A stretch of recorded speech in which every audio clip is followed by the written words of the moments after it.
ဝေးလံခေါင်ပြတဲ့ကျေးလက်ရွာလေးတစ်ရွာမှာမောင်ကျော်နဲ့တီတာဆိုတဲ့ချစ်သူနှစ်ယောက်ရှိခဲ့တယ်။သူတို့နှစ်ယောက်ဟာချစ်လာကြတာနှစ်နဲ့ချီနေပြီဖြစ်ပေမဲ့အခုချိန်ထိလင်မယားအရာဖြင့်ပေါင်းသိမ်းခွင့်မရကြသေးပါဘူး။အကြောင်းကတော့မောင်ကျော်မှာတီတာကိုလာရောက်တောင်းရန်ဖို့ငွေအလုံလောက်မရှိသေးလို့ပါ။တီတာကလည်းမောင်ကျော်နဲ့ရိုးရဒလိထုံးစံတိုင်းလက်ထက်ချင်နေတာပါ။အဲ့ဒါမှသူတို့နှစ်ယောက်ဟာလူသိရှင်ကြားလင်များဖြင့်တူတူနေထိုင်နိုင်မှာဖြစ်ပြီးအခုလိုမျိုးခိုးကြောင်ခိုးဝဲတွဲနေရတဲ့ဘဝကလွတ်မြောက်မှာမလို့ပါ။တနေ့မှသူတို့နှစ်ယောက်စကားစမြည်ပြောရင်းနဲ့တီတာကမောင်ကျော်ကိုဒီလိုမေးလိုက်တယ်။ကိုကျော်ရဲ့ဘယ်တော့မှကျမကိုလာတောင်းပြီးမိမဖြစ်တင်တောင်းမှလဲ။ကျမတို့အခုလိုမျိုးခိုးကြောင်ခိုးဝဲတွဲနေရတာမလို့ချင်တော့ဘူး။ကြိုင်ရွာသားတွေတိသွားရင်ကဲရဲ့ပြီးအတင်းနဲ့ပြောကြလိုက်မယ်။တီတာကို့အချိန်လေးနည်းနည်းလောက်ပေးပါအောင်။ပတ်စံရှိရနဲ့မင်းကိုမိမဖြစ်လာရောက်တောင်းရမှာပါ။အခုကကိုစုထားသမျှပတ်စံတွေရလဲလူကြီးယောဂနဲ့ဖျားနာနေတဲ့အမေကြီးကိုစိတ်ကူပေးနေရတာနဲ့ပဲကုန်နေတာ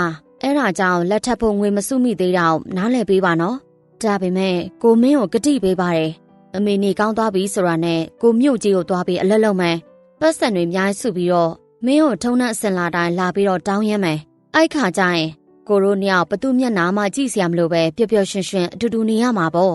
မဟုတ်ရင်သူတို့ကကိုရိုနှစ်ယောက်ကိုလက်မထက်ရသေးပဲခိုးစားနေကြတယ်လို့အတင်းပြောကြလိမ့်မယ်ကိုကျော်ရဲ့ရှင်အဲ့လိုပြောမှပဲကျမစိတ်အေးရတော့တယ်။ဒါပေမဲ့ကိုကျော်မြို့တက်ပြီးပတ်စံရှာတဲ့အခါတခြားမိန်းကလေးတွေနဲ့သွားမရှုပ်ပါဘူးလို့ကျမကိုဂတိပေးရမယ်နော်။တကယ်လို့အဲ့လိုသာဖြစ်ခဲ့ရင်ကျမတော့ရှင်ကွဲနာကြပြီးသိရပါလိမ့်မယ်။အော်တီတာရဲ့မင်းကလည်းကိုမင်းကိုဘလောက်ချက်တယ်ဆိုတာသိရတာနဲ့ကိုဘတော်မှအဲ့လိုမျိုးမလုပ်ပါကွာ။ကိုကိုယုံကြည်လိုက်စမ်းပါ။ဟုတ်ကဲ့ပါရှင်။ကျမကိုကျော်ကိုယုံပါတယ်။ဒါဆိုကိုပြောင်းမယ်နော်တီတာအမေကြီးတယောက်တည်းစောင့်နေရမှာဆိုလို့နောက်ရမှကိုပြန်လာခဲ့မယ်နော်အမကောင်းကောင်းသွားနော်ကိုကျော်တီတာတယောက်သူမရဲ့ချစ်သူမောင်ကျော်လှည့်ပြန်သွားတာကိုကြည့်ရင်စိုးရင်တကြီးနဲ့နှုတ်ဆက်ကြံရစ်ခဲ့ပါတယ်မောင်ကျော်ဟာဝမ်းသာအားရနဲ့အိမ်ကိုပြန်လာတယ်အိမ်ရောက်တဲ့အခါအမေဖြစ်သူကမောင်ကျော်မျက်နှာနဲ့လှမ်းမေးလိုက်ပါတယ်ဟဲ့သားမောင်ကျော်မိုးချုပ်ခါနေမှာဘယ်ကနေပြန်လာလဲတီတာစီသွားတာလားနင့်မှာသူ့ကိုတောင်းရန်ဖို့ပတ်စံမရှိသေးရင်လေသူတို့စီခဏခဏမသွားပါနဲ့လားတားရဲ့ကြိုင်ရွာသားတွေကဲ့ရဲ့တာခံရလိမ့်မယ်မပူပါနဲ့အမေယာဘသူတွေဘလို့ပဲကဲ့ရဲ့တားလို့မှမရတာအော်အမေတကယ်လို့အမေနေကောင်းသွားပြီဆိုရင်ကျွန်တော်မြို့တက်ပြီးအလုပ်သွားလို့မလို့ပတ်စံစုပြီးတော့တီတောက်လာရောက်တောင်းရမ်းမလို့လေအမေဘလို့သဘောရလဲအေးပါတားသွားချင်တယ်ဆိုရင်လည်းသွားပေါ့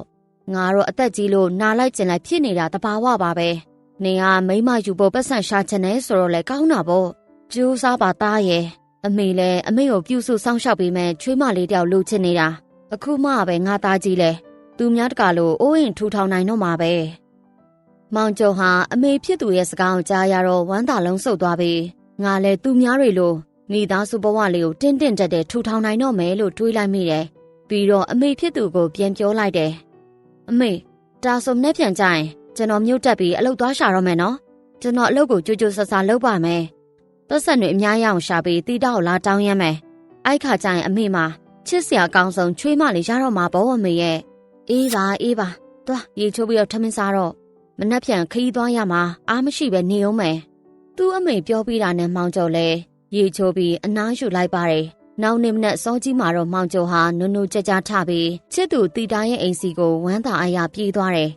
်ရောက်ချင်မဲ့တီတာကိုအခုလိုပြောလိုက်တယ်တီတာကို့မှာတည်င်းကောင်းရှိရဲ့ဟေ့အခုအမေကကို့မျိုးတက်ပြီးအလုပ်လုပ်ဖို့ခွင့်ပြုလိုက်ပြီမင်းကိုလာတောင်းဖို့အတွက်ပတ်စံသွားရှာတော့မယ်နော်တီတာဟာအဲ့ဒီစကားကိုကြားရတော့ဝမ်းသာသွားပေမဲ့စိတ်ထဲမှာတော့မစိုးရိမ်မဲမနေနိုင်ပါဘူးချစ်သူမောင်ကျော်သားမြို့ကြီးပြကြီးကိုရောက်သွားလို့တခြားမိန်းကလေးတွေနဲ့တွေ့ပြီးစိတ်ပြောင်းသွားမှကိုကြောက်နေမိတယ်ဒါကြောင့်စိုးရင်တကြီးနဲ့ပြန်ပြောလိုက်ပါတယ်ကျမဝမ်းသာပါတယ်ကိုကျော်ရဲ့ကျမတို့ရဲ့အနာဂတ်အတွက်ပတ်စံတွေအမြန်ဆုံးစုမိပါစေလို့ဆုတောင်းပေးပါတယ်ဒါပေမဲ့တခုပဲတောင်းဆိုချက်နဲ့တခြားမိန်းကလေးအစ်တယောက်တော့ထက်မရှာပါနဲ့နော်ကိုကျော်သားမရှိရင်ကျမအသက်ရှင်နိုင်မှာမဟုတ်ဘူးဘာလို့လဲဆိုတော့ကျမရဲ့နှလုံးသားတစ်ခုလုံ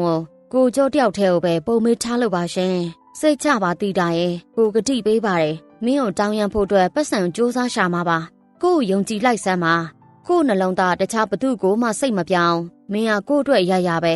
ကဲကားမမီမှာဆိုလို့ကိုပြန်တော့မယ်နော်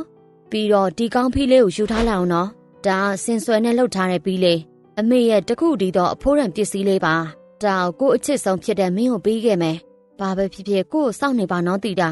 မကြခင်မှာကိုပြန်လာခဲ့ပါမယ်စကားပြောပြီးရတဲ့မောင်ကျော်ဟာအိမ်ကိုအမြန်ပြန်ပြီးခရီးထွက်ခဲ့ပါတော့တယ်လအတော်ကြာဖြတ်တန်းသွားတဲ့အခါတီတာဟာချစ်သူမောင်ကျော်မျှော်ရင်းတယောက်တည်းကြံရစ်ခဲ့တယ်နေ့တိုင်းမောင်ကျော်ပေးခဲ့တဲ့စင်ဆွဲပီးလေးနဲ့စပင်လေးကိုဖီးရင်အဲ့ဒီပီးလေးကိုကြည့်ပြီးချစ်သူကိုလွမ်းတဲ့စိတ်ကိုဖြေဖြောင်းနေခဲ့တာပေါ့တနေ့မှာတော့တီတာတယောက်တည်းစပင်ဖီးနေတော့မတော်တဆပြီးသွားတစ်ခုကကျိုးသွားပြီးဥယျာဉ်ပြားတဲ့ကိုစိုက်ဝင်သွားပါလေရောအဲ့ဒီတန်ရာကနေတဆင်တီတာရဲ့ဥကောင်းဟာတဖြည်းဖြည်းရှောင်းကိုင်းလာပြီးပုတ်ဆွေးလာပါတော့တယ်စပင်တွေလည်းအကွင်းလိုက်ကျွတ်ထွက်ကုန်တာပေါ့ဒါပေမဲ့တီတာကချစ်သူအပေါ်တစ္ဆာရှိလွန်းတော့မောင်ကျော်ပေးထားတဲ့ကတိတိုင်းအိမ်ထဲမှာပဲအမြဲဆောင်နေခဲ့တယ်အပြင်လည်းမထွက်ဆေးဝါးလည်းဝယ်မတော့ပဲတန်ရောင်တီတိုင်းပဲထားခဲ့မိတယ်မကြခင်မှာပဲကောင်းဝတန်ရာကပို့ပြီးပုတ်ဆက်လာပြီးအဖျားတွေအရန်တက်လာပါတယ်ဘယ်မှလည်းမသွားနိုင်တော့ပဲချစ်သူပြန်လာမဲ့ရက်ကိုကတိန်ပေါ်မှာလေလံအောင်ရင်စောင့်နေပါတယ်နောက်ဆုံးမှာတော့တီတာဟာပုတ်ဆွေးနေတဲ့တန်ရာတန်ချက်ကဖြစ်လာတဲ့ဝေဒနာကိုမခံစားနိုင်တော့ပဲအသက်ပျောက်သွားရှာပါတော့တယ်တီတာတေဆုံးသွားတာကိုရွာသားတွေတယောက်မှမသိကြပါဘူးအချိန်အတော်လေးကိုကြာလာတဲ့အခါမှာတရွာလုံးပုတ်စော်တွေနန်းဟောင်းလာပါတယ်ရွာသားတွေလည်းအနှံ့ထွက်တဲ့နေရာကိုလိုက်ရှာကြည့်ရင်နောက်ဆုံးမှာတော့တယောက်တည်းနေထိုင်တဲ့တီတာတေဆုံးနေတာကြပြီဆိုတာကိုသိလိုက်ကြပါတယ်ရွာလူကြီးကစိတ်မကောင်းစွာနဲ့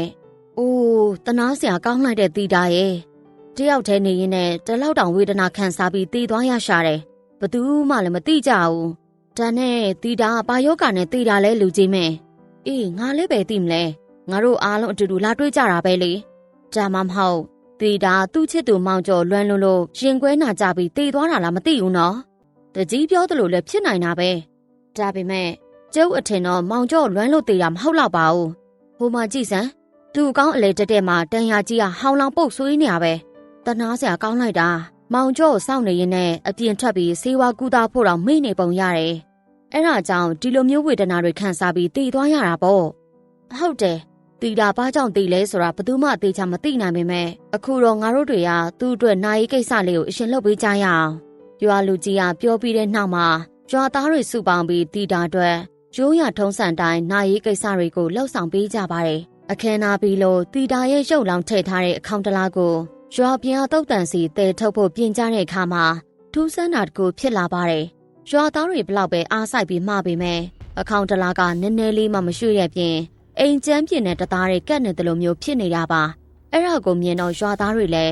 းတီတာဒီအိမ်ကနေမခွာချင်သေးဘူးထက်နေဆိုပြီးထိတ်လန့်တကြားနဲ့အိမ်ပေါ်ကနေဆင်းပြေးကြပါတော့တယ်အဲ့ဒီသတင်းကတရွာလုံးပြန့်နှံ့သွားပြီးဘသူမှတီတာအိမ်သားကိုမဖြစ်ရဲကြတော့သလိုအနီးနားကအိမ်နီးနားချင်းတွေလည်းအကုန်လုံးပြောင်းရွှေ့ကုန်ကြပါတယ်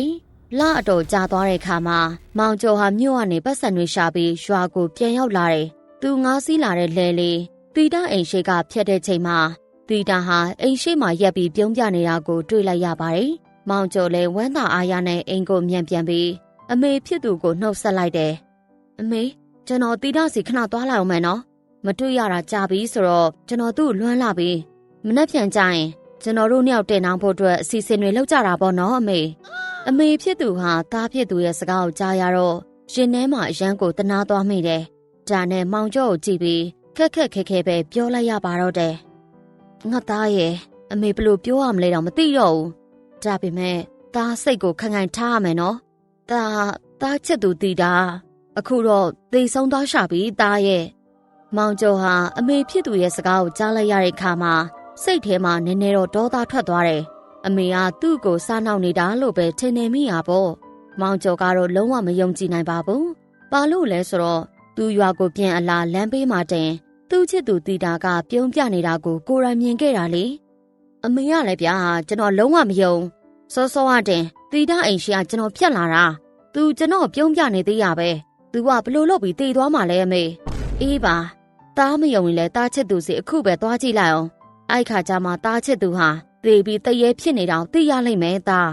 းကျွန်တော်လုံးဝမယုံဘူးအမေအခုပဲတီတာစီသွားလာအောင်မယ်စကားပြောပြီးတာနဲ့မောင်ကျော်ဟာစိတ်လှုပ်ရှားစွာနဲ့တီတာအိမ်ကိုပြေးသွားပါတော့တယ်အိမ်ရောက်တဲ့အခါတီတာကအိမ်ရှိမှထိုင်ဆောင်နေတာကိုမြင်လိုက်ရတယ်အဲ့ဒါကိုမြင်တော့မောင်ကျော်ဟာပိုပြီးတော့တောင်စိတ်ချသွားသေးတယ်အမေကသူ့ကိုစားနှောက်နေတာပဲလို့ထင်ပြီးတွေးလိုက်မိတာပေါ့တီတာရေတီတာကိုပြန်လာပြီ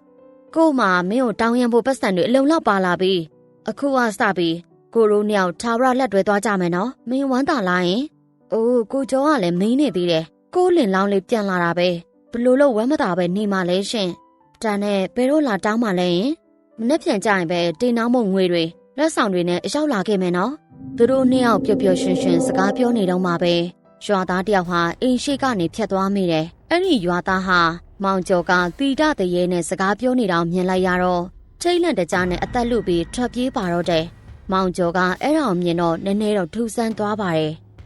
်ဟိုလူကဘာလို့အလောက်တောင်ကြောက်လန့်တကြားပြေးသွားတယ်မသိဘူးနော်တရေမြင်တယ်လို့မျိုးပဲအိုးကိုကျော်ကလည်းသူ့ဘာသာသူပြေးတာပဲစိတ်ထဲမှာထားမနေပါနဲ့ကိုကျော်ခီးပန်းလာမှာပေါ့အိမ်ထဲဝင်ပြီးရှည်လေးပါလေးရှင်တောက်အောင်နော်မောင်ကျော်လည်းသူ့ချစ်သူပေးတဲ့ရှည်ကိုတောက်ရတော့မယ်ဆိုပြီးအိမ်ထဲကိုလိုက်ဝင်သွားတယ်သူတို့နှစ်ယောက်အိမ်ထဲကိုရောက်တော့လွမ်းသမျှတွေကိုအားရပါရပြောကြတာပေါ့ကိုကျော်မြို့တက်ပြီးပတ်စံရှားတာပြင်မမှာပဲနော်ကိုကျော်ကျမစီပြန်မလာတော့ဘူးတခြားမိန်းကလေးတွေနဲ့ရှုပ်နေပြီလို့တောင်ထင်နေတာတီတာရဲ့ကိုအစတွေကပြောထားတာပဲကိုမင်းကိုပဲချစ်တာပါဘယ်တော့မှအဲ့လိုမျိုးမလုပ်ဘူးအခုကိုပြန်ရောက်လာပြီဆိုတော့မင်းစိတ်ကိုအေးထားတော့နော်သူတို့နှစ်ယောက်ညံ့တဲ့အထိစကားတွေပြောနေကြတော့မှပ